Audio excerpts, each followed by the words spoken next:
25일 앞으로 다가온 지방선거 소식입니다. 정청래 민주당 대표가 닷새 만에 다시 부산을 찾았습니다. 보수층 결집에 이 중도층 이탈 조짐을 차단하기 위한 행보로 해석됩니다. 장동혁 국민의힘 대표는 유경수 여사의 생가를 찾아서 충청권 표심을 공략했습니다. 서창호 기자입니다. 뜨겁네요. 될 것 같습니다. 전재수 더불어민주당 부산시장 후보 선거사무소 개소식에 모습을 드러낸 정청래 대표. 보수 결집 조짐이 나타나자 닷새 만에 영남을 다시 찾았습니다. 당에서 할 수 있는 것 모든 것을 다 아끼지 않고 지원하겠다. 그래서 전재수가 원하는 것 그냥 다 해드림. 센터장이 되고 싶다. 전 후보는 민주당이 있고 이재명 정부가 있기에 부산은 외롭지 않다며 지지를 호소했습니다. 하고 알아듣고 하면 하고 들어오는 것 두말할 필요가 없을 정도로 이렇게 궁합이 잘 맞는 부산시장 후보와 대통령이 있었습니까? 이 자리엔 내일 선거사무소를 여는 하정우 민주당 부산 북갑 후보도 참석했습니다. 장동혁 국민의힘 대표는 충청권 표심 공략에 나섰습니다. 고 유경수 여사 생가가 있는 충북 옥천을 가장 먼저 찾아 보수층 결집에 공을 들였습니다. 유경수 여사님께서는 낮은 곳에서 늘 어려운 사람들을 살피셨던 분입니다. 지금 정치는 권력을 가지면 국민들을 위해 군림하려 하고 있습니다. 이어 김태흠 충남지사 후보 선거사무소 개소식으로 향해 민주당이 추진하는 조작기소 특검법을 강하게 비판했습니다. 범죄자를 대통령으로 만들어놨더니 이제 그 대통령의 권한을 이용해서 자기 죄를 다 없애겠다고 합니다. 공수치수 특검법. 이거 독재로 가는 길입니다, 여러분. 채널A 뉴스 서창호입니다. 서울시장 후보들은 설전을 벌였습니다. 민주당 정원호 후보, 국민의힘 오세훈 후보를 향해 오래되기만 했지 맛없는 식당이라고 했고, 반대로 오 후보는 정 후보를 향해서 질소 포장지가 뜯어지기 시작한 과대포장 후보라고 직격했습니다. 강보인 기자의 보도입니다. 정원호 더불어민주당 후보와 오세훈 국민의힘 후보가 부동산으로 맞붙었습니다. 정 후보는 용산정비창 부지 개발이 지연된 데에 오 후보 잘못이 있다고 지적하며 신속한 개발을 강조했습니다. 정 후보 캠프는 오 후보를 겨냥해 오래되기만 했지 맛없는 식당이라고 저격했습니다. 오 후보의 신통기획과 달리 기획 단계 이후도 책임질 수 있다며 재건축 차별화에 나섰습니다. 행정 절차 동시 진행으로 소요 기간을 3년 단축하겠다는 게 골자입니다. 신통기획의 장점과 또 부족한 점은 보완하는. 근데 보완하는 측면이 굉장히 크기 때문에 제가 새로운 이름으로 착착 개발이라고 했습니다. 오 후보는 용산 개발 지연 책임론이 제기되자 민주당 탓이라고 반박했습니다. 6천 가구로 합의돼 있던 것을 서울시의 8천 가구까지의 양보에도 불구하고 일방적으로 10,000 가구로 늘려서 발표함으로써 2년 정도 계획이 수년 되도록 만든 게 바로 이재명 정부입니다. 정 후보에 대해서는 질소 포장지를 뜯어낸 상태에서 과대 포장 상태가 조금 해소되는 단계라고 직격했습니다. 오 후보는 40에서 50대 중장년층을 지원하기 위한 서울형 낀세대연금, 간병 바우처 등 공약을 발표했습니다. 채널A 뉴스 강보인입니다. 정치부 남영주 기자와 정치권 소식 짚어보도록 하겠습니다. 자, 폭주를 막겠다. 한동훈 후보의 얼굴이 보이는데 뭔가요? 한동훈 부산 북갑 후보 무소속이 적힌 흰 셔츠를 입고 출마 기자회견을 열었는데요. 이재명 대통령과 국민의힘 당권파 모두를 겨냥한 발언 쏟아냈습니다. 한쪽은 거침없이 폭주하고 다른 한쪽은 그 폭주를 막을 힘조차 잃었습니다. 이번 승리를 통해서 이재명 정권이 막 나가는 것과 장동혁 당권파가 퇴행하는 것을 함께 제어하는 것을 제가 여러분과 함께 만들 수 있을 것이라고 저는 확신합니다. 이 대통령 탄핵 가능성도 언급했습니다. 만약 대통령 본인이 공소 취소 실제로 하면 그건 헌정 질서의 문제이고 대통령은 탄핵되어야 합니다. 우리는 우리 스스로 배출한 대통령이 불법을 저지른 것을 눈물을 머금고 저지했던 상식을 가진 사람들입니다. 내일 오후 2시에는 개소식도 하잖아요. 네, 한 후보와 국민의힘 박민식 후보 걸어서 10분 거리 건물에서 같은 시각 선거사무소 개소식을 엽니다. 박 후보 개소식에는요, 장동혁 대표를 포함해 권영세, 나경원, 안철수 등 중진 의원이 총출동할 예정인데요. 한 후보 개소식에는 친한계 의원 전원 참석하지 않기로 했습니다. 뭐 같은 시간 잡아서 이렇게 일종의 새싸움 같은 걸 하잖아요. 시민들이 보시기에 그거 별로 좋아 보이지 않을 것 같아서 제가 오지 말라고 간곡하게 부탁했습니다. 그런데 이 후원 회장과 관련된 논란은 좀 정리가 된 겁니까? 아닙니다. 현재 진행형입니다. 공안검사 출신 정영근 전 의원 한동훈 캠프 후원 회장을 맡았는데요. 고문 수사 의혹과 부정선거 옹호 논란이 있는 인물입니다. 한 후보는 재선거지 후원회장 선거가 아니지 않냐며 지역 신망을 중시한 것이라고 설명했습니다. 다음 소식 좀 살펴보죠. 누가 장동혁 국민의힘 대표를 무시했습니까? 장 대표는 아니고요. 장 대표 어머니가 한 말인데요. 90이 넘은 노모에게 공소 취소가 뭔지 물었더니 이렇게 역정을 냈다는 겁니다. 민주당 박성준 의원의 이 말을 꼬집은 거죠. 그 시민들한테 공소 취소가 뭐예요? 한번 물어보세요. 10명 중에 8, 9명은 잘 몰라요. 공소 취소 뜻이. 국민의힘 다음 주에 공소 취소 대응 TF를 꾸리고 총공세를 이어갑니다. 이재명 대통령은 오늘도 검찰의 조작 기소를 통한 사법살인을 언급하며 제가 할 일은 오로지 국민을 위한 나라라고 강조했습니다. 자, 이번엔 김용남 민주당 후보의 얼굴이 보이는데 알러지성 반감, 이건 무슨 말이죠? 네, 경기 평택을 보궐선거에 출마하는 김용남 민주당 후보, 조국혁신당 후보와의 단일화 가능성에 대해서 이렇게 말했습니다. 반성하는 태도를 안 보이고 있으면 저는 그다지 상대하고 싶지 않다. 범죄자들에 대한 알러지성 반감이 있다고요. 조국혁신당에서는 참 정치검찰스럽다는 비판이 나왔습니다. 김 후보가 검사 출신인 걸 꼬집은 거죠. 네, 여기까지 듣겠습니다. 지금까지 남영주 기자였습니다. 예, 한동훈 무소속 이렇게 써있는 오늘 이 하얀색 옷을 입고 부산 국보시장 인근에서 출마 선언을 했습니다. 그 목소리 들어보시죠.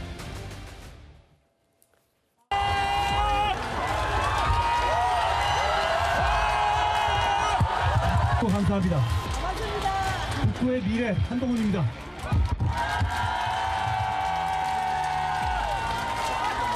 저는 보수 정치인으로서 반성합니다. 지금은 그런 신뢰 잃었습니다. 정동과 유능한 모두에 대해서 신뢰를 잃었습니다. 저는 그 둘을 바로 세우는데 제 인생을 걸겠습니다. 제가 개엄날 했던 일, 그리고 그 이후의 행동들, 그리고 그것으로 인해서 이렇게 쫓겨나고 고난 겪는 것들, 저는 한마디로 말씀드립니다. 저는 윤석열 대신 국민을 선택한 겁니다. 쪽팔리게 증진되는 정치 부산과 어울리지 않습니다. 저는 약속을 지킵니다. 자, 구장부장, 오늘 내일은 이제 선거사무소 개소식을 하는데 그에 앞서서 출마 선언을 했습니다. 보수 정치인으로 반성한다. 윤석열 전 대통령 대신에 국민을 선택한다. 나는 반드시 국민의힘으로 돌아갈 것이다. 이렇게 얘기를 했습니다. 일단 먼저 저 하얀색 옷. 요즘에 어디 다닐 때마다 저렇게 한동훈이란 써 있는 옷, 무소속이라고 박혀 있는 저 옷을 입는데 저 착장의 의미는 뭘까요? 네, 일단 뭐 백의 종군하겠다 이런 의미가 좀 담겨 있어 보이고요. 그리고 소속이 없기 때문에 뭐 그 더불어민주당 하면 이제 파란색 계열, 그리고 국민의힘 하면 이제 빨간색 계열 이런 이 상징 색깔이 있지만 이 무소속 후보이다 보니까 이 국민과 함께 백의 종군하겠다 이런 의미를 담아서 이 흰색 옷을 즐겨 입는 것 같고요. 그러다 보니까 이 그 자켓보다는 오히려 저렇게 이 셔츠 차림으로 좀 가볍게 이 대중에게 다가서기 위해서 뭐 저런 의상을 입고 있는 것이 아닌가 하는 생각이 듭니다. 예. 일반적으로 이제 선거운동하는 옷은 이 점퍼를 좀 즐겨 입지 않습니까? 왜냐하면 역동적이고 좀 활동적인 것을 보여주는데 이 한동훈식 이 패션은 약간 셔츠로 이번 선거운동을 하려는 뭐 첫 의상은 좀 그렇게 보여집니다. 예, 강성필 부대변인. 네. 자, 보수 정치인으로서 반성한다. 윤석열 대신 국민 선택. 자, 이건 무슨 뜻입니까? 저는 사실 좀 잘 모르겠어요. 그러니까 계엄 이후 윤석열 대신 국민 선택이라 아마도 추측컨대 윤석열 전 대통령 때문에 장관했고 비대위원장 했고 쉽게 말해서 벼락 출세하지 않았습니까? 그런데 본인이 생각했을 때 아무리 생각해도 이 불법적인 비상계엄이나 탄핵이라든지 이런 것 관련해가지고 윤석열 전 대통령과 같은 편에 설 수 없었다고 판단을 한 것 같아요. 근데 아직도 국민의힘 내부적으로는 이 부분에 있어서 한동훈 전 대표를 비판하시는 분들이 있기 때문에 뭐 이런 것을 전체적으로 이런 일이 일어나지 않게 당대표로서 역할하지 못한 것에 대한 어떤 반성, 그렇게 선회하고 싶습니다. 그러니까 난 윤어게인 후보가 아니다. 이 점을 좀 강조하고 싶은 거다. 이렇게 해석을 하는 것 같아요. 자, 한동훈 후보. 나는 탈당한 적은 없다. 그리고 반드시 승리해서 국민의힘으로 돌아가겠다라고 선언했습니다. 들어보시죠. 저는 탈당한 적이 없습니다. 저는 탈당한 적이 없고 부당하게 제명당했을 뿐입니다.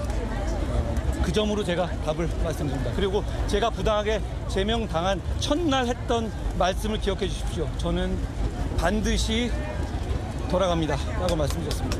공소 취소 특검과 관련해서 제가 제일 많이 싸우고 있다고 생각해요.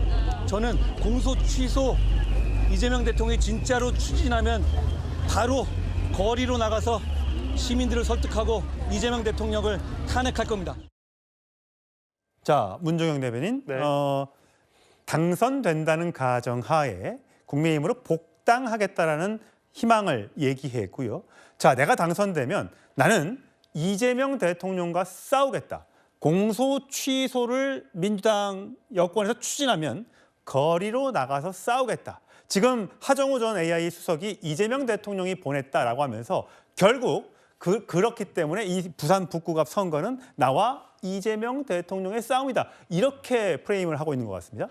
일단 이재명 대통령과 한동훈 후보가 싸우기 전에 당장 이제 부산 북갑 현재 선거구에 이 밀려 있는 현안들을 잘 처리를 해야 되는데 내가 부당한 제명으로 이제 무소속이 됐다라고 하는 것은 그 한동훈 후보 본인의 주장인 것이죠. 만약에 정말 그 당원 게시판으로 인한 그 제명 과정 또 이 탈당하는 과정 또 이렇게 그 과정이 정말 부당했다면 아마 이번 개소식 때 대부분의 보수 진영의 정치인들이 다 한동훈 후보의 개소식으로 몰려가지 않을까요? 근데 제가 듣기로는 아니라고 하더라고요. 오히려 조금 민망한 상황이 벌어질까 봐 본인들과 어떤 그 친한계로 불리는 어떤 이런 정치적인 계파에 속한 사람들한테도 오지 말라 이렇게 얘기를 했다고 하던데. 근데 가게 되면 징계한다고 했으니까 친한계 의원들도 가기가 어렵지 않습니까?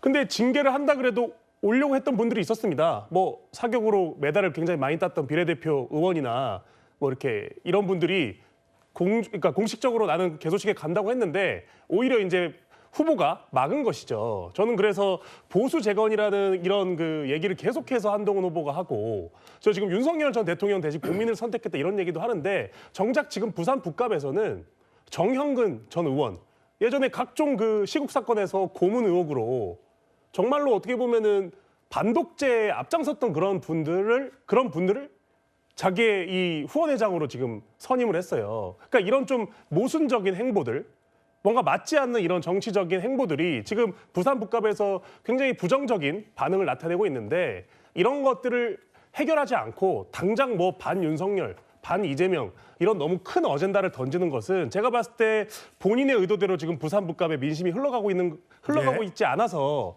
저런 좀 미스매치되는 메시지를 던지는 거 아닐까 이런 생각을 해보게 됩니다. 예. 자, 이 부산 북갑은 3자 구도죠. 하정우 전 AI 수석, 하정우 후보, 박민식 후보, 무소속 한동훈 후보의 3파전이 예상됩니다. 물론 단일화가 있을지 없을지는 아직은 알 수 없습니다만 현재로서는 3파전이 예상되죠. 국민의힘 후보로 확정된 박민식 후보도 내일 선거사무소 개소식을 같은 시간에 엽니다. 박민식 후보의 목소리 들어보시죠. 당을 이끌어 오셨던 분들 뭐 그런 분들 흔쾌히 저도 뭐 깜짝 놀랄 정도로 당연히 가야지 대부분이 그런 반응이었습니다. 그래서 뭐 나경원 우리 대표님, 안철수 우리 선배님, 또 김문수 우리 그 장관님, 뭐 원희룡, 권영세, 뭐 김기현 대표님, 뭐 또 송원석 원내대표님, 장동혁 대표님, 뭐 언론님이 다 났고. 자, 여선웅 부대변인, 지금 내일 오후 2시입니다. 사실 박민식 국민의힘 후보의 선거사무소와 한동훈 후보의 선거사무소는 걸어서 한 10분 정도 거리, 한 600m 정도밖에 떨어져 있지 않은데, 일단 국민의힘 후보이기 때문에 장동혁 대표를 비롯한 중진 의원들이 선거 개소식에, 사무소 개소식에 간다고 하고, 친한계는 지금 탈당한 서병수 전 의원은 갈 것으로 보입니다만, 다른 친한계 의원들은 가기가 좀 어렵다는 얘기가 나오고 있고, 또 1시간 뒤에는 하정우 후보의 선거사무소 개소식도 있습니다. 이렇게 되면 정청래 대표와 전재수 부산시장 후보가 참석할 걸로 예상이 됩니다. 자, 내일 여기만 이 부산 북갑을 보면 일단 초반의 기세가 어디가 있는지 좀 확인할 수 있을까요? 네, 지금 저는 어제 갑자기 한동훈계 의원들이 개소식에 이제 불참하는 것을 보고 약간은 한동훈 후보가 국민의힘 내부 어떻게 보면 보수 진영의 싸움에서 기세에서 조금 밀린 것이 아닌가 이런 생각이 들거든요. 지금 우리 문 대변인께서 말씀하셨지만 사실은 지금 뭐 진정우 의원이나 한지아 의원 같은 경우에는 계속해서 당 지도부가 장동혁 대표가 한동훈 전 대표와 연대하는 모습 그리고 가까이 하는 모습을 계속 연출한다면은 이거는 해당 행위니까 징계하겠다 이런 이야기를 많이 했는데도 불구하고 사실은 개소식에 참석한다고 알려져 있었는데 갑자기 이제 친한계 의원들 다 못 오게 했어요. 이게 아마도 지금 예컨대 지금 이 부산 지역에서 국민의힘 후보로 뭐 지금 지방선거에서 보면은 출마자들이 사실은 굉장히 많기 때문에 결국 지방선거는 내리투표를 하게 됩니다. 그렇기 때문에 지금 한동훈 후보가 갑자기 전략을 조금 바꾼 것이 아닌가 이런 생각이 들어요. 그전까지는 계속해서 국민의힘 그리고 뭐 박민식 후보와 굉장한 설전을 벌였었는데 지금은 갑자기 이제 내 개소식에 아무도 오지 말라 이렇게 한 것이 아마도 지금 계속해서 부산 북갑 관련해서 여론조사가 나오고 있는데 본인이 생각했던 그러한 여론조사 결과 아니면은 그러한 흐름들이 나오지 않자 어떻게 보면은 지금 뭐 그 나중에 있을 뭐 단일화나 이런 것들을 염두에 두고 굉장히 조금 로우 스탠스로 선거 전략이 좀 바뀐 것이 아닌가 이런 생각이 들었습니다. 예.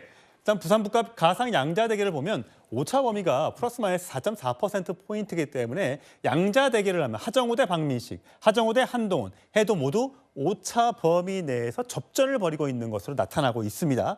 과연 이 흐름이 어떻게 바뀌게 될지 굳어지게 될지는 조금 더 지켜봐야 알 것 같습니다. 한동훈 후보 부인과 함께, 박민식 후보도 부인과 함께 여러 지역을 돌고 있습니다.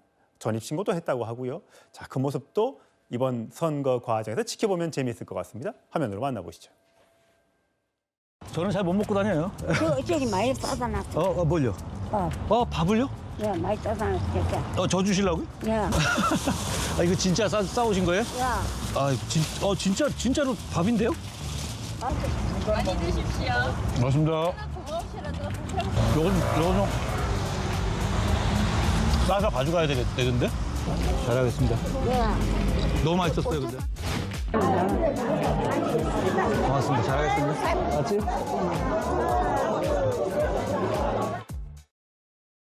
구장구장. 한동훈 후보는 보니까 저렇게 땅바닥에 앉아서 밥 먹는 게 저게 굉장히 한 번도 안 해봤을 것 같긴 한데 저런 모습을 보여주고 또 부인을 대동해서 경로당에도 가고요. 네. 예.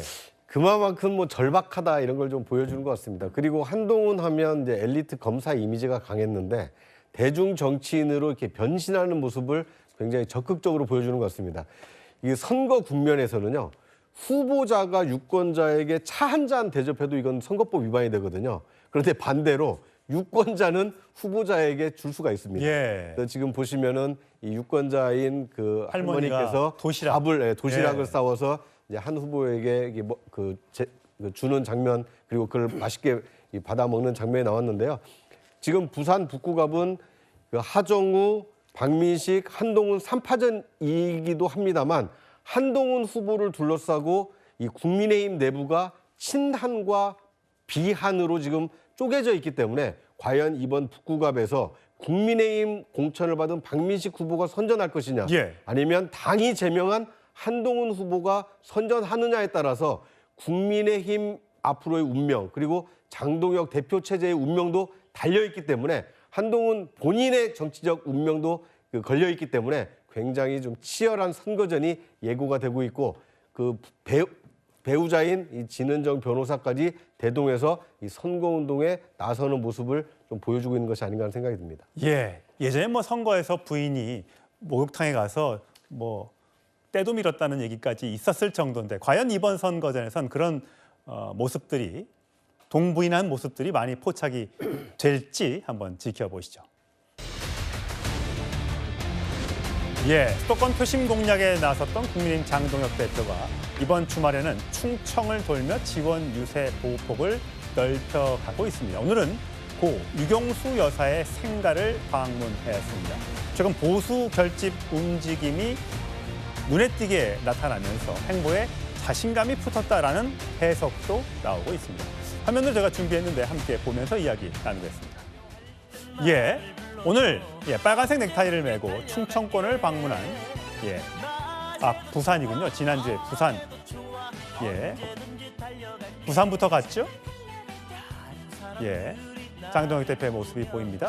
다음 장면은 어딜까요?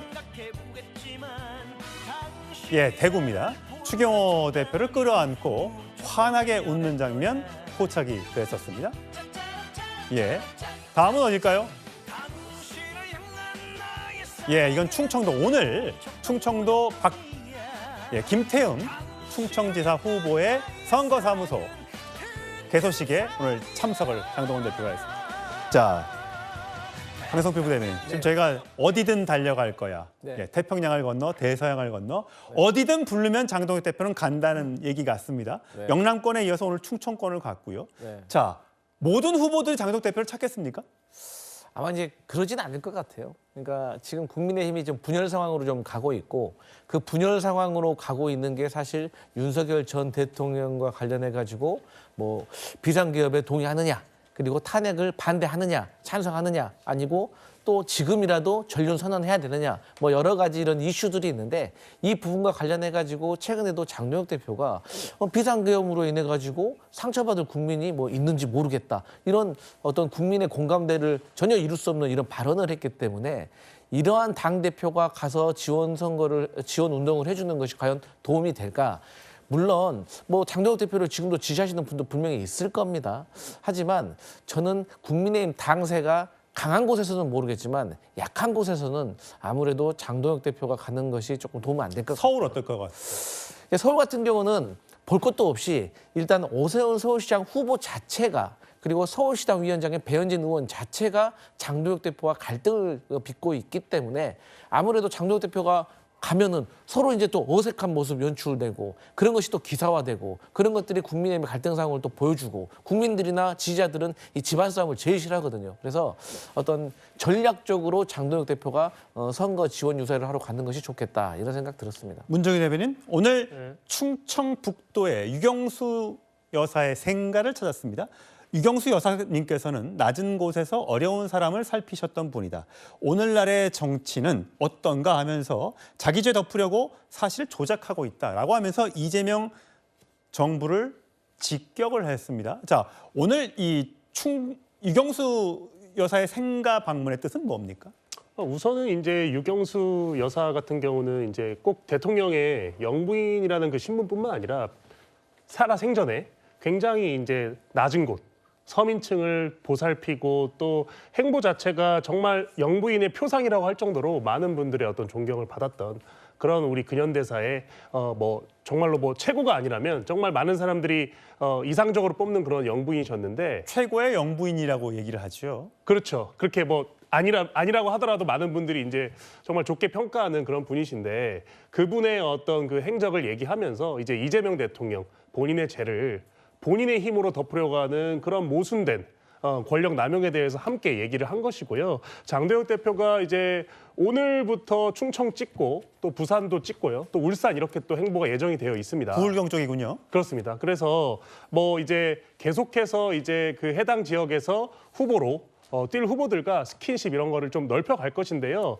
제가 취재한 바에 따르면 이제 그 중앙선대위나 이런 것들도 본격화되면서 오히려 더 많은 후보들이 장동혁 당대표를 찾아볼 수 있게 요청도 하고 이런 그 콜들이 들어오고 있다고 합니다. 아, 그래요? 그래서 뭐 물론 뭐 제가 특정 지역을 딱 얘기해서 가령 뭐 오세훈 서울시장이 장도혁 대표를 부를 것이다. 예. 이렇게 예단하기는 어렵지만 아직도 선거가 20일 넘게 남았고 오세훈 서울시장도 선거를 많이 겪어보고 경험이 있으신 분이기 때문에 아마 수도권 민심 추이를 보면서 또 장도혁 대표와 함께 조우하는 이런 모습이 충분히 연출될 수 있다고 저는 개인적으로 예상을 하고 있습니다. 예. 여러분, 유경수 여사면 어떤 부분이 떠오르십니까? 화면으로 만나보시죠. 나밖에는 이 소리를 할 수 없는 야당보다 더 지독하다는 이런 이야기는 금년에는 더욱더 복 많이 받으시고요. 건강 관리에 더욱더 많은 관심을 가지시고 어린이들이 벽천에 책이 없겠구나. 이 부모님들이 일일이 참 경제상 이렇게 사줄 수도 없고 책을 못 보겠구나 해서 아이디어를 그런 데서 얻어가지고 한 3년 동안 책을 쭉 보내주고 있었죠. 예, 선거철만 되면 보수당 후보들은, 대선 후보든 총선 후보든 또 지방선거에 출마하신 분들은 다 박정희 전 대통령의 생가를 가거나 유경수 여사의 생가를 찾는 일이 많았습니다. 사실 유경수 여사가 가정 내 야당 역할을 했다는 걸로 굉장히 유명하지 않았습니까? 그렇습니다. 어떻게 보면 미담이 가장 많은 영부인 중에 한 분이 이렇게 유경수 여사가 아닌가 하는 생각이 듭니다. 물론 영부인으로 재직한 기간이 가장 길었기 때문에 다양한 활동을 하셨고 그리고 그 다양한 활동이 실제로 당시에 어려움을 겪었던 여성계라든지 아니면 아동들 이런 이 복지를 증진하는 데 노력한 것이 많이 남아있기 때문에 이 유경수 여사에 대한 이 좋은 이미지가 남아있는 것 같습니다. 그러다 보니까 보수 진영을 대표하는 정치인들은 아무래도 유 여사의 이 좋은 이미지를 차용하기 위해서 유 여사의 미담을 발굴하고 또 이 생가를 직접 방문하면서 유경수 여사의 그 연관성을 좀 강조하고 있는 것이 아닌가 하는 생각이 듭니다. 예. 뭐 미담도 많죠. 하루 종일 피로에 지친 그분을 따뜻하게 위로하지 못하고 마음 아픈 여론을 얘기해야만 하는 나 자신이 때로는 회의스럽다라는 말을 1963년에 하기도 했습니다. 여선홍 부대변인. 사실 여당 후보들도 어떤 출마 선언이나 이런 거 할 때 봉하마을을 찾는다거나 또 김대중 전 대통령을 찾곤 하지 않습니까? 이렇게 보수당에서 당연히 과거에 존경했던 많은 국민들의 지지를 받는 이런 대통령과 영부인을 찾아가는 것도 자연스러운 모습일 것 같은데 또 국민들 또 일부에서는 미래로 나아가지 못하고 과거에 있는 또 정치인들만 찾는 것 아니냐라는 얘기를 하고도 하더군요. 네, 그런데요. 지금 우리 정당 사회에서 어쨌든 지금 각 진영의 대표하는 대통령과 또 영부인들이 있지 않습니까? 그런 분들의 그 생가를 찾아가거나 아니면은 전현직 대통령 만나거나 영부인 만나는 거는 저는 자연스러운 일이라고 생각을 하고요. 예. 어쨌든 지금 장동현 대표가 본인이 이제 충청도가 자신의 지역구이기도 하고 기반이고 또 그 유경수 전 영부인의 생가가 그쪽에 있기 때문에 자연스럽게 그 생가를 찾아가 가지고 고인을 기념하는 이러한 행보를 보이는 것이고요. 그리고 지금 이제 장동현 대표 같은 경우에는 어쨌든 최근에 미국 돌아오면서 그때까지 굉장히 조금 논란이 있었는데 최근 들어서는 부산 후보 개소식에서 조경태 후보와 약간 설전 비슷하게 했던 그 논란 이후로는 약간은 조금 안정적인 모습을 또 보이기도 해요. 예. 그러면서 결국에는 많은 시민들이나 국민들께서 존경하는 분 찾아가가지고 그렇게 이제 자기의 안정된 이러한 모습들 이런 것들을 보여주기 위해서 저런 행보를 하는 것이 아닌가 이런 생각이 듭니다. 예, 가정 내 야당 역할 또 낮은 자세로 많은 서민들을 챙겼던 영부인 유경수 여사의 생가를 방문했던 장동혁 대표 이야기 나눠봤고요. 6.3 지방선거 이제 25일밖에 안 남았습니다. 정원호, 오세훈, 정원호 이 두 후보들의 설전이 점점 강해지고 있습니다. 화면으로 만나보시죠. 어떻게 하면 빠르고 안전하게 할 것인가, 그리고 조합원 내의 갈등을 최소화할 것인가, 그런 것에 제가 방향을 모아서 착착 개발이라는 것을 공약으로 내세웠습니다. 시간이 지날수록 인물 경쟁력에 초점이 맞춰질 수밖에 없을 거고요. 질소 포장지를 뜯어낸 상태에서 아마 과대 포장 상태가 조금 해소되는 그런 단계가 아닌가. 시간이 지날수록 격차는 좁혀지지 않을까. 예, 오세훈 시장 오늘 빨간색 넥타이를 맸군요. 정원호 후보는요, 용산을 방치한 건 오세훈 시장의 실패다. 심의의 병목을 풀어 착착착착 개발해 나가겠다라고 했고요. 오세훈 시장은 질소 포장지 아시죠? 이 과자 봉지에 빵빵하게 들어있는 질소. 그런 포장지가 뜯겨 나가고 과대 포장이 해소가 되면 두 사람의 지지율 격차는 줄어들 것이다. 이렇게 얘기를 했습니다. 진짜 그렇습니까? 그러니까 이게 지금 저 용산 방치나 이런 것들이 다 부동산 관련 얘기들입니다. 일단은 용산의 지금 아주 핵심 지역에 대해서 거기에 뭐 아파트를 짓느냐 아니면은 조금 더 아파트 말고 여러 가지 그 산업 시설들을 좀 넣어서 그 지역을 어떻게 발전시키냐 이 얘기에 대한 어떤 논쟁인 것인데요. 지금 사실은 이제 정원호 후보 같은 경우는 성동구청장을 3번이나 했지만 이 서울시의 이 주택에 대한 전체적인 총론, 컨셉 이런 거를 전혀 제시 못하고 있어요. 그에 비해 지금 오세훈 시장 같은 경우는 본인의 어떤 그 아이콘적인 어떤 그 정책이라고 저는 보는데 이 신통기획이 실제로 많이 여러 가지 서울 이 뭐 노량진, 목동 이렇게 실제 적용되고 있기 때문에 사례를 기반으로 이제 많이 이제 근거도 제시하고 정책적으로 왔다 갔다 하고 있는데요. 정원호 후보가 지금 저런 식으로 용산 같은 경우도 마치 오세훈 시장이 용산을 방치해서 뭐 이렇게 방치해서 뭐 문제가 많이 야기됐다 이런 식으로 하는 것이 사실관계도 맞지 않을 뿐더러 본인이 주장하는 저 착착 개발의 내용을 살펴보면 예를 들면 이주 착공 준공 이런 거를 다 3년 안에 끝낸다고 해놨어요. 아니 무슨 서울에 아파트 짓는 게 종이집 짓는 것도 아니고 어떻게 이주 준공 착공을 3년 안에 합니까? 이게 지금 서울 시민들 그리고 집을 갖고 있고 재개발 재건축에 관심 있는 분들은 이 이주하고 다시 건설사 선정하고 이 지난한 과정이 얼마나 연기되는지 박원순 시정 때부터 다 지켜봐 왔거든요. 박원순 시정 때 이 뉴타운 출구 전략이라고 그래갖고요.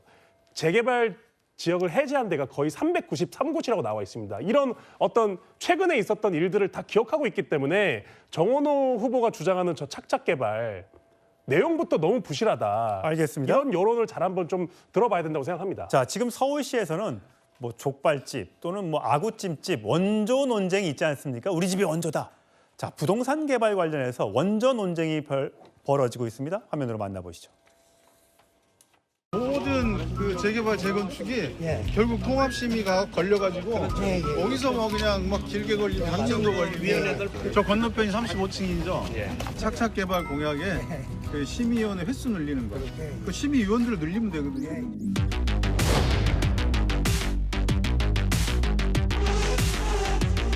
10년 정도 영업을 했던 원조 갈비탕집 옆에 신장 개업을 하면서 자기가 더 원조 갈비탕집을 이렇게 간판을 내걸은 것과 똑같은 아주 비양심적인 행동이라고 저는 생각합니다.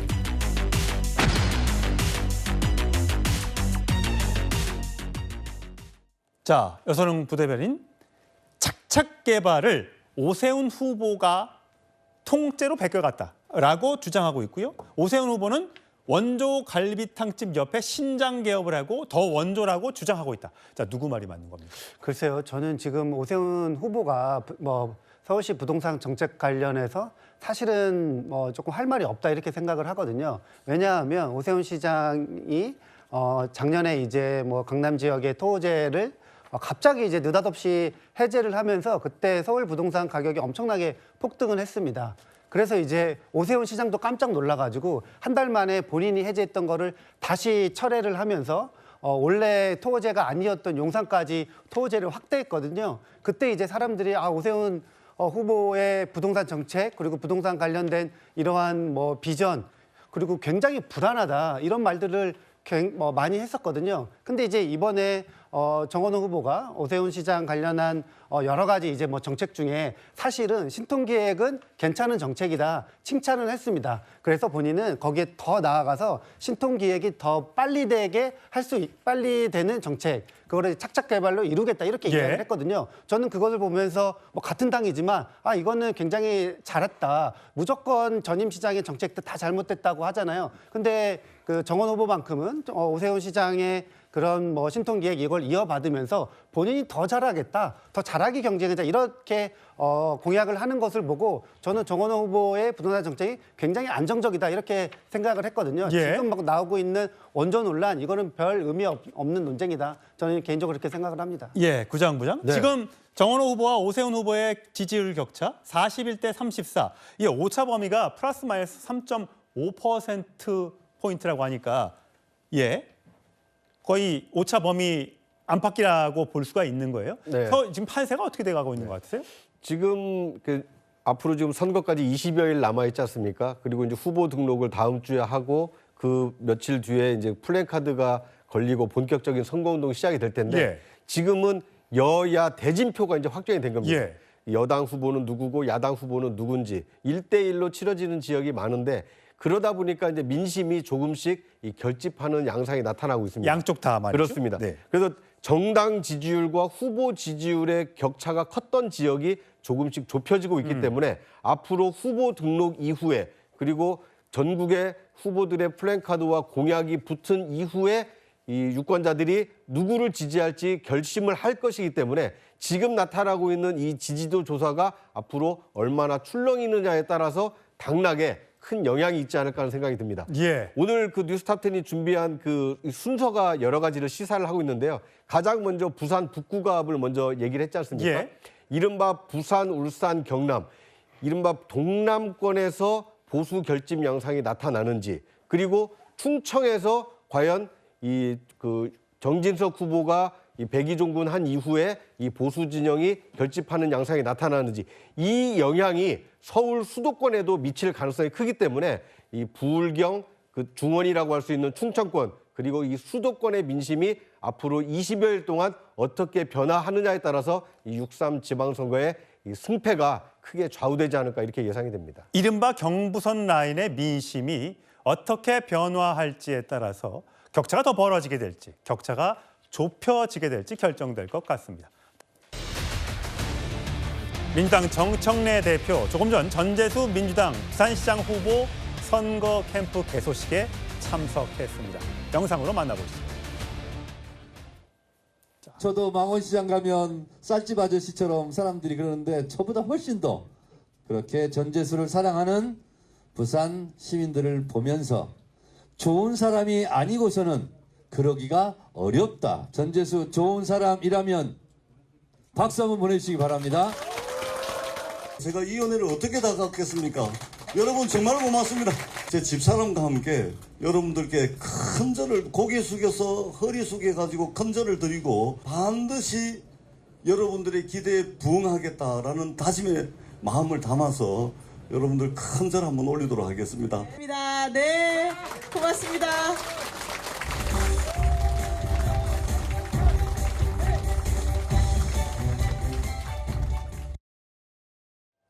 배우자가 등장하고 큰 절을 올리고 선거 때가 정말 가까워졌구나라는 걸 느낄 수 있을 것 같습니다. 강성패 부대변인. 네. 자, 지난주에 가장 핫했던 논란, 오빠 논란이었습니다. 하정우 후보와 정청래 후보가 같이 시장을 방문했을 때 그 논란에 됐던 그 발언, 결국 고개를 숙였었는데 오늘 그래서 그런지 저도 망원시장 가면 쌀집 아저씨처럼 예, 오빠라는 말 대신에 아저씨로 살짝 바뀌어 있습니다. 그런 논란을 의식한 거겠죠?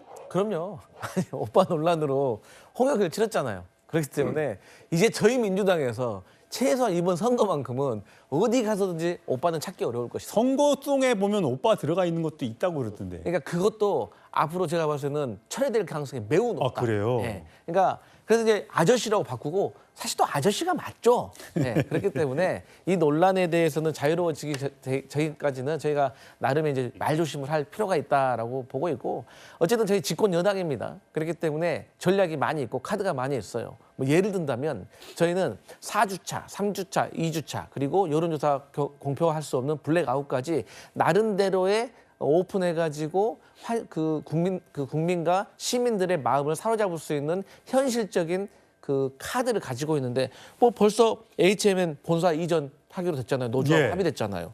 또 한국노총도 지지하기로 했잖아요.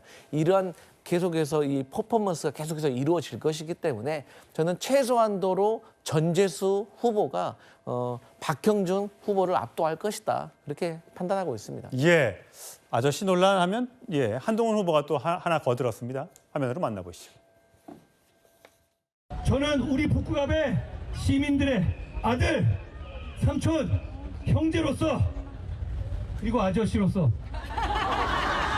시민들을 섬기겠습니다. 예, 문종영 대변인. 지금 전 민주당의 비대위원장을 했던 박지원 전 비대위원장이 뭐 이런 SNS를 올렸더군요. 자신의 나이를 응시하지 못하고 호칭으로 젊음을 구걸하는 거다. 오빠라는 호칭을 요청하는 것이 나이값 못하는 어른의 추태다라고 직격을 했더군요. 네, 저도 동의합니다. 딱 추태라는 저 단어가 정확하게 저 오빠 해봐요라는 정청래 대표의 저 장면을 잘 묘사한다고 생각하는데요. 이제 뭐 박현빈 그 유명 가수의 오빠 한번 믿어봐라는 이 노래가 원래 이제 일부 민주당 후보의 선거 메인송으로 이렇게 예정이 돼 있다가 제가 봤을 때 다수의 의원들이 아마 그 오빠 논란 때문에 취소를 하지 않을까 생각하는데요.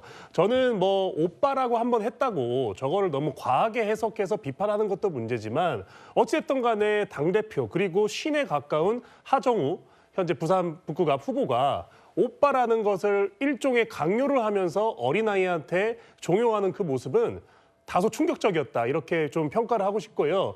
저 오빠라는 저 발언 때문에 정말로 저는 많은 표가 떨어질 것이라고 보는데 앞으로 민주당에서도 저런 말실수로 인한 논란이 생긴 만큼 제가 봤을 때 젊은 후보들, 그러니까 꼭 뭐 이렇게 뭐 한 30대, 40대 후보들도 많이 있을 텐데 그런 분들은 더 조심해서 예를 들면 뭐 35살 정도 되면 굉장히 외모는 이렇게 젊어 보일 수 있지만 오빠라는 말을 쓰기에는 저 발언 때문에 좀 어려울 것 같거든요. 후보가 그래서 자기가 얘기하지 않고 지지자들이 또 표를 찍는 사람들이 부르는 호칭대로 그대로 하면 되는 겁니다. 나를 뭘로 불러줘라는 건 중요하지 않거든요. 그게 저는 근데 저 발언 때문에 그런 모습 자체가 굉장히 부자연스럽게 보일 것 같다는 거죠. 알겠습니다. 강성필 부대변인. 지금 어쨌든 정청래 대표가 영남을 지금 많이 다니고 있는데 각 후보들 입장에서는 정청래 대표가 오는 게 도움이 될지 안 될지 표 계산을 하고 있을 거란 말이에요. 그렇죠. 지금 앞으로 계속 정청래 대표가 이 영남 지역 그다음에 취약 지역으로 꼽히는 거기를 계속 간다고 봐야 됩니까? 저는 최소한으로 할 것 같습니다. 줄일 것 같다. 네. 근데 우리가 지금 여기서 알아야 될 게 있어요. 그러니까 국민의힘의 당대표도 인기 없잖아요. 그런데 거기는 장동혁 대표이기 때문에 그런 거예요. 대표가 과오가 많은 거예요. 하지만 저희 민주당의 정청래 대표는 정청래 개인도 뭐 얼마 전에 오빠 실수를 하긴 했지만 이 정청래라는 사람이 잘못됐다기보다도 인기가 없다는 것보다도 민주당에 대한 반감이 영남에서는 강하기 때문에 그래서 민주당의 대표가 오는 것을 최소화해야 된다. 왜냐? 지금 대구 시민들은 국민의힘이 좀 못해가지고 지금 기분 나빠했어요. 그런데 김부겸은 그래도 대구 사람이니까 좀 잘해주고 싶은 마음이 있는데 거기에 이제 민주당이 끼어들어 버리면은 이 마음이 희석될 수 있기 때문에 저는 이 부분을 민주당 대표와 지도부가 잘 헤아리고 있을 것이다. 그렇게 봅니다. 평택을 여권 후보 이 두 사람 간의 경쟁과 함께 5명의 후보가 지금 경쟁을 펼치고 있습니다. 그리고 5파전이죠. 과연 누가 승리할까요? 이 두 사람의 신경전이 갈수록 격화하고 있습니다. 들어보시죠. 사람 질리게 만들던데요. 저도 감정이 있는 사람인데 후보 한 명도 아니고 거의 그 당의 구성원 전체가 돌아가면서 이렇게 이지매라고 하나? 감정이 올라오죠. 공인으로서 상호 검증은 해야 된다. 국민의힘 시절에 민주개혁 진영에 대해서는 훨씬 독한 저격수 역할을 하셨거든요. 자, 구장부장. 여론조사 다자대결 구도, 오자 구도로 봤을 때 김용남 23, 유이동 18, 조국 26, 김재현 6, 황교안 11 이런 흐름이 지금 나타나고 있는데 그래서 이게 과연 김용남, 조국, 또 조국, 김재현, 유이동, 황교안 등의 단일화가 가능할까라는 얘기가 있는데 지금 분위기만 보면 뭐 설전이 장난이 아닌데요. 단일화는 이제 결과론적으로 이루어지는지는 좀 시간을 가지고 지켜볼 필요가 있어 보이고요. 평택을이 주목을 받는 이유는 조국혁신당 대표가 일찌감치 출마를 선언했기 때문이거든요. 어떻게 보면 범여권의 그 한 축이라고 할 수 있는 조국 대표가 출마를 했고, 그러다 보니까 범여권의 후보 단일화가 성사되느냐, 이제 이것이 관전 포인트였는데, 김용남 후보가 나중에 민주당 공천을 받아서 이 출마를 함으로써 사실상 단일화 가능성은 상당히 좀 낮아진 것이 아닌가 하는 생각이 듭니다. 그리고 조국혁신당 그 조국 대표의 경우에는 이번 이 재선거에서 당선한다라면 이 국회에 진입한 것뿐만 아니라 다음 총선 그리고 다음 대선으로 직행할 수 있는 어떻게 보면 직행 티켓을 확보하는 의미가 있기 때문에 이 평택을 재선거가 굉장히 중요해 보이고요. 앞서 다뤘던 부산 북구갑도 마찬가지 아닙니까? 그렇죠. 한동훈 후보가 무소속으로 과연 이 3파전에서 선전하느냐 여부가 한동훈 개인의 정치적 그 영향력뿐만 아니라 이 야권의 어떤 재편의 기폭제가 될 수도 있기 때문에 아마 이번 그 14곳에서 이 국회의원 재보궐선거가 치러지는데 경기 평택을 재선거와 이 부산 북구갑 보궐선거가 가장 뜨거운 지역이 되지 않을까 하는 생각이 듭니다. 예, 여선홍 부대변인, 지금 보면 이 검사 출신의 김용남 후보는 나 범죄자들에 대한 알레르기성 반감이 있다라고 하면서 단일화 가능성 없다고 얘기하고, 그랬더니 이제 조국혁신당에선 참 정치 검찰스럽다. 왜 이렇게 조국 대표를 물고 뜯느냐라고 얘기하고 있어요. 자, 그런가 하면 이 참 비유가 재미있는데, 선거만 되면 이순신 장군에 비유하는 게 굉장히 많습니다. 송영길 후보 전 대표가 이순신 장군을 생각하면서 버텨라라고 얘기를 하고 있고요. 조국 후보도 과거에 보면 그 어떤 후보보다 12배 몫을 하고 있다. 12척의 배가 남아있다라고 얘기하고 있습니다. 누가 이순신입니까? 네, 저는 뭐 민주당이니까 어쨌든 지금 김용남 후보가 뭐 잘해주기를 바라고요. 지금 평택을 선거가 굉장히 뜨겁습니다. 뭐 사실은 지난 2월에 그 조국 혁신당과 민주당의 합당 논란이 있었잖아요. 그것 때문에 더 민주당에서는 조국 혁신당과의 뭐 평택에서의 대결이 당원들한테 더 많은 관심을 조금 받는 것 같은데요.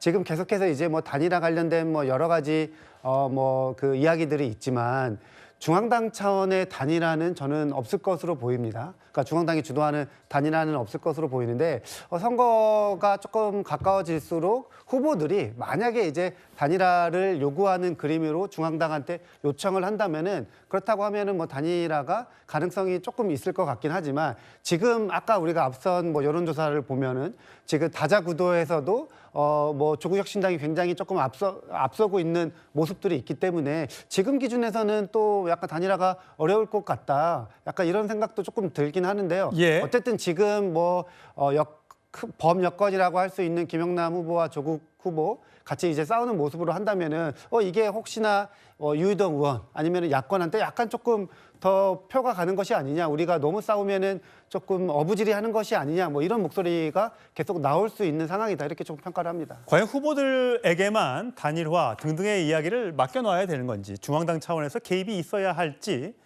민주당에서도 또 조국혁신당에서도 고민이 깊어질 것 같습니다.